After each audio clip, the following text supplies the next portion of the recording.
कहते हैं कांट की हांडी बार बार नहीं चढ़ती है। ओबामा ने अब पाकिस्तान के बारे में जो खुलासा करा है वह पाकिस्तान को कहीं का नहीं छोड़ रहा है। आपको बता दें, ओबामा अमेरिका के पूर्व राष्ट्रपति हैं और जिनके टेबल पर एक एक सेकेंड की खुफिया रिपोर्ट पहुंचती थी पाकिस्तान के बारे में। उन्होंने पाकिस्तान के बारे में जो खुलासे करे हैं वो दुनिया में पाकिस्तान को बेनकाब कर रहा है। तो वहीं दूसरी तरफ इजराइल ने कर दिया है बड़ा ऐलान। ईरान के ऊपर इजराइल किसी की भी परवाह नहीं करेगा।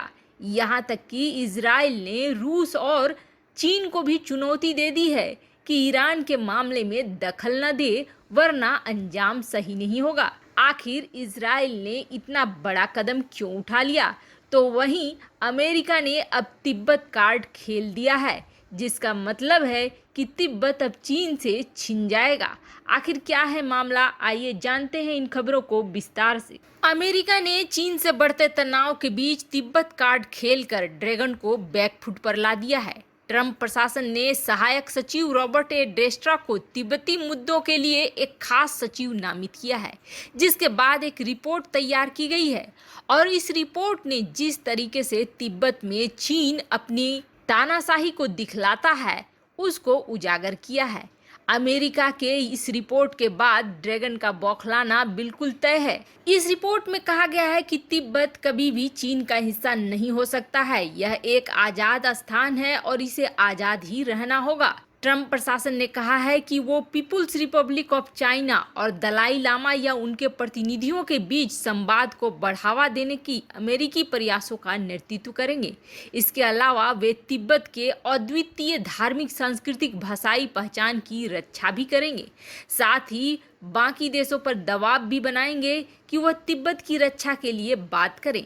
तिब्बत में होने वाली घटनाएं चीनी कम्युनिस्ट पार्टियों के अधिकारियों के ऊपर पहले ही अमेरिका प्रतिबंध लगा चुका है, जैसे कि रेसिप्रोकल एक्सेस टू तिब्बत कानून के तहत चीन के अधिकारियों के एक ग्रुप पर वीजा प्रतिबंध लगाया गया है। अमेरिका ने आरोप लगाया है कि ये अधिकारी तिब्बत में विदेशियों को पहुंचने से रोकने का काम कर रहे हैं। अमेरिका का साफ साफ कहना है कि अमेरिका तिब्बत की स्वायत्तता का समर्थन करता है। अमेरिकी विदेश मंत्री माइक पोम्पियो ने कुछ दिन पहले कहा था कि हम तिब्बती लोगों की सार्थक आज़ादी के लिए, उनके बुनियादी और मानव अधिकारों के लिए, उनके खास धर्म, संस्कृति और भाषाई पहचान को बचाने के लिए दृढ़ संकल्पित है। वैसे आपको बता दें, अमेरिका यहीं तक नहीं रुका है, बल्कि अमेरिका ने तिब्बती मुद्दों के कारण 1.7 करोड़ डॉलर के कोष और तिब्बती मुद्दों पर 10 लाख डॉलर के कोष का प्रस्ताव भी दिया है। ये पैसे तिब्बत को और भी ज्यादा सशक्त बनाएंगे। वहीं दूसरी तरफ इजराइल अपने फुल मोड में आ गया है। इजराइल ने अब सीधे सीधे ईरान को चेतावनी दे दी है। ईरान के साथ साथ रूस और चीन को भी इजराइल की तरफ से चेतावनी मिल गई है। कहा यह जा रहा है कि ईरान से जैसे ही प्रतिबंध उठे हैं, वैसे ही ईरान अपने परमाणु कार्यक्रमों को लेकर आगे बढ़ रहा है, जिसके बाद इजराइल का बौखलाना तय है, क्योंकि ईरान के समर्थन में कहीं न कहीं रूस और चीन है, जिसकी वजह से ईरान को सह मिल रहा है। ऐसे में इजराइल ने साफ साफ चेतावनी दी है रूस और चीन को कि अगर ईरान एक कदम आगे बढ़ता है तो इजराइल उसे 2 कदम पीछे ढकेलेगा और न तो रूस बचाने आएगा और न ही चीन बचाने आएगा। वैसे आपको बता दें, इजराइल एकमात्र ऐसा देश है जो अपने सशक्त सैन्य बल और टेक्नोलॉजी के सहारे दुश्मनों से घिरा होने के बावजूद बचा हुआ है। वैसे आपको बता दें, इजराइल के हिम्मत का कोई मुकाबला नहीं है, इसलिए उसने बड़ा फैसला ले लिया है और ईरान को साफ साफ करारा जवाब दे दिया है। वहीं दूसरी तरफ ओबामा ने पाकिस्तान को कहीं का भी नहीं छोड़ा है। आपको बता दें, ओबामा अमेरिका के जब राष्ट्रपति थे तो उन्हें हर सेकंड की खुफिया रिपोर्ट मिलती थी। पाकिस्तान से जुड़ी हर सीक्रेट फाइल उनकी टेबल पर थी। उन्हें पाकिस्तान की फौजी ड्रेस पहने अलकायदा आर्मी के बारे में भी पता था। इसलिए जब लादेन को ऊपर पहुंचाने का ऑपरेशन चलाना था, तब वो जबरदस्त टेंशन में थे। ओबामा ने अपनी किताब ए प्रोमिस्ड लैंड में लिखा है कि लादेन को ऊपर पहुंचाने का रास्ता आसान नहीं था, उसमें बहुत सारा रिस्क था, क्योंकि एबटाबाद में पाकिस्तानी फौज का बेस था और लादेन के लिए यह ठिकाना बहुत ही सुरक्षित था। हमारे सामने ऑप्शन थे, लेकिन उसके साथ साथ रिस्क भी लगा हुआ था। कई कूटनीतिक रिश्ते भी दांव पर लगे हुए थे। अगर यह प्लान किसी तरीके से लीक हो जाता तो यह प्लान फ्लॉप हो जाता।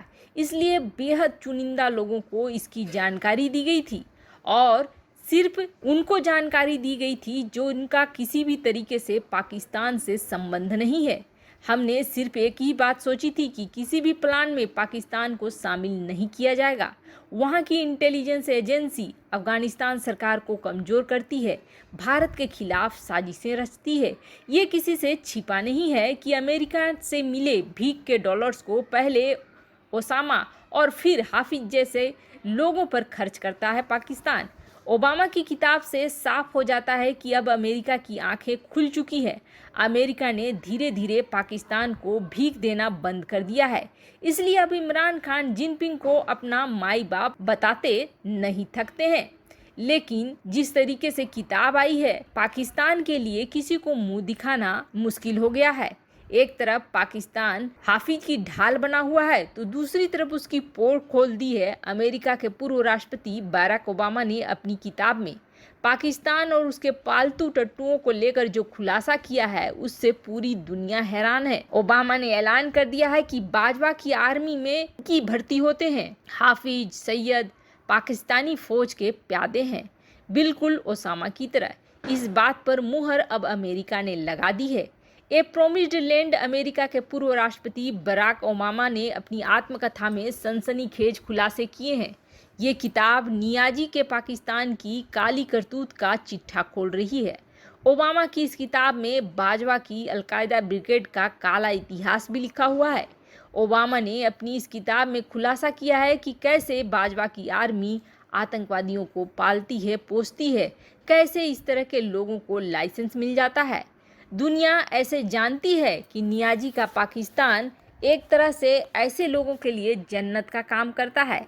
लेकिन अब बराक ओबामा ने सिलसिलेवार ढंग से सबूत देकर पूरी दुनिया को चौंका दिया है कि न सिर्फ वहाँ की फ़ौज ऐसे लोगों की मदद करती है, बल्कि वो लोग पाकिस्तानी फ़ौज का हिस्सा भी है।